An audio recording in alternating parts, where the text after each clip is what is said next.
Hi there, Shalom. I was out preaching in Rotterdam today. Met a few Christians, one in particular that hopefully we'll be ministering with, and he's I'd say he's a real believer, this man. He's been born again over a year, and already he's producing fruit for the Lord, good fruit for the Lord, not just he's going out serving God. So Rotterdam is a very beautiful city. Just a couple of things that I've picked up on.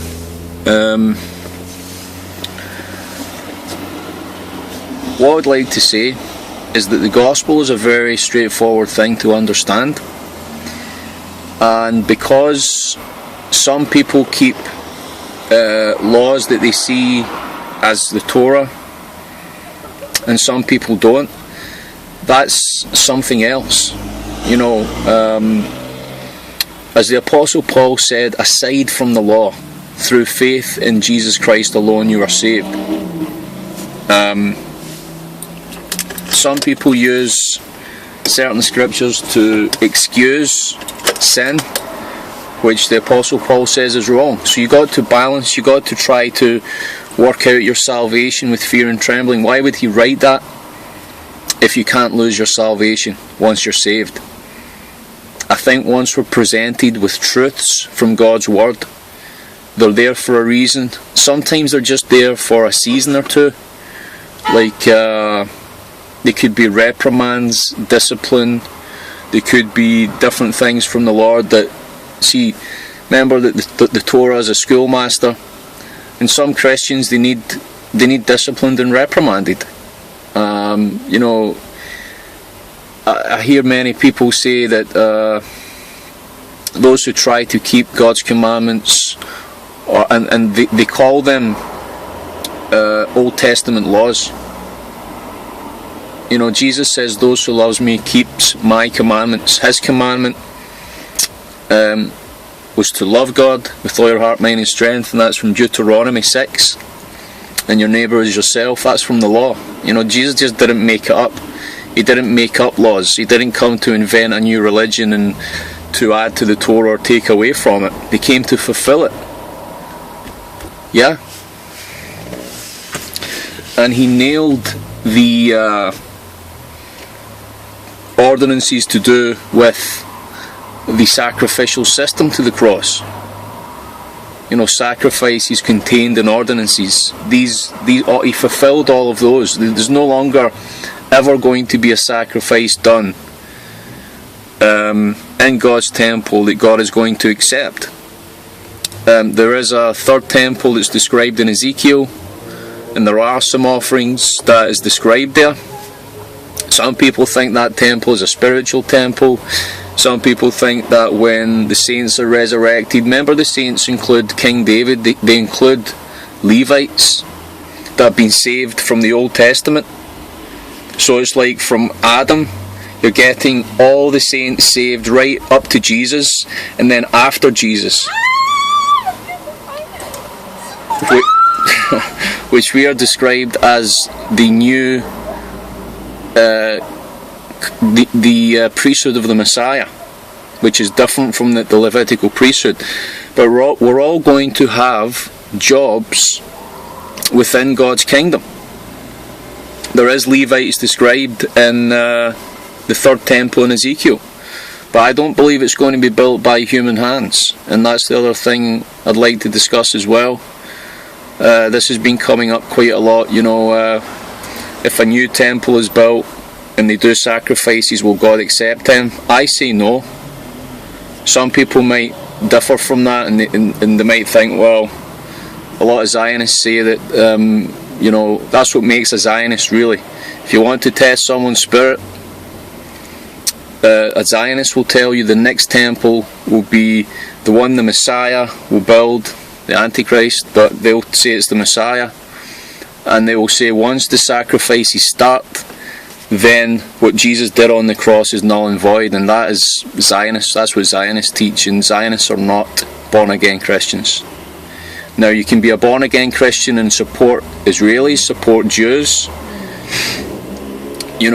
there are ultra-Orthodox Jews that don't support Israel, the land, but they will definitely try to support their Jewish brothers and sisters, but they do not support what's going on in Israel, the land, Eretz Israel. So you got to discern these things. I personally believe, as a born-again Christian, that when Jesus returns, the New Jerusalem comes, follows with him, and I think after the first resurrection happens properly, where like King David and Adam and Eve and all the saints going all the way back to the beginning are here in physical bodies. They are in their resurrection bodies, along with the born again saints of the priesthood of the Messiah.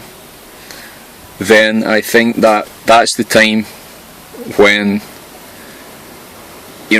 we'll see what happens about any sacrifices or offerings to God. It does say in Isaiah, Revelation, and a few other books, it does, in the book of Ezekiel, it does talk that there will be sacrifices in this third temple. I was shown when I was in Israel, I believe that I was shown that there is a springs of water under the Temple Mount which could well up and literally explode the face of the Temple Mount, which would be literally what we know as the Old Jerusalem. Because what's described in the book of Ezekiel is that there is waters that come out from the New Jerusalem into all the world, into the whole earth, and I think this will happen simultaneously as the New Jerusalem descends from heaven. And I know this sounds like a science fiction novel, but I wrote about it in Starstruck as well, the novel, but it is biblical, and I would defend it. What I believe the Apostle John saw, what I believe the book of Revelation teaches, is just not being taught in churches. It's just not being taught in churches, because people are very sketchy about what they believe, because a lot of churches, they support Zionism, which is nothing wrong. I support the Jewish people, right? But Zionism is an ideal. It's talking about building a physical third temple, to which I've made flyers about the Raelians. Already got permission to build a temple to their god, to their strange god, which seems to fit in for me to the book of Daniel and the Antichrist. And it'll be very interesting how the Antichrist fits into the Raelian movement, which they believe in cloning, and they believe in the sort of the whole UFO thing.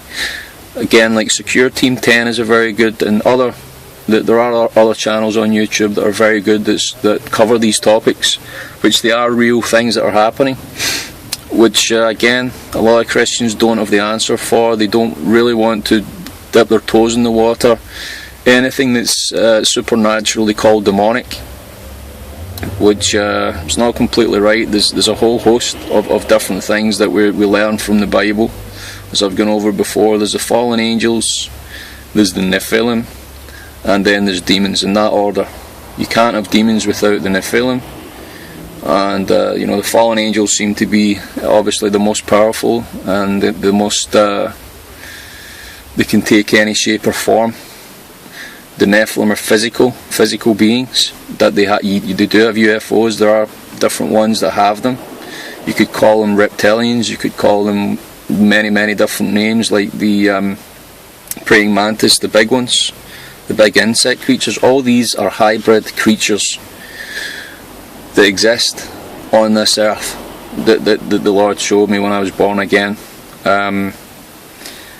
It's just a fact. I mean, I'm not exposing it. I'm not saying, I need to prove it or nothing. The Lord showed me, just like He showed me Jesus being crucified, just like He showed me the second coming. What that's going to be like? The big bang in the heavens and the shaking of the earth. As it says in Zechariah 14. So I hope that these things that I've mentioned help you work your salvation out with fear and trembling. Again, you know, you can hear the gospel, it's very simple, but it just depends how deep you want to go with Jesus. As in, I had a dream one time that I was walking in, I think it was the river, it wasn't the river Jordan, was it the river Euphrates? I think it was the Euphrates River, and there was a prophet, and he was preaching ankle deep, knee deep, waist deep, and the deeper that this prophet went while he was preaching the gospel, people were branching off. People didn't want to go any deeper than maybe knee deep, and then waist deep. They didn't want to go any deeper than that, and there's only a few people left when it was up to here and up to here. You know, God wants to completely immerse us in the gospel and in His word, Jesus Christ. God bless you.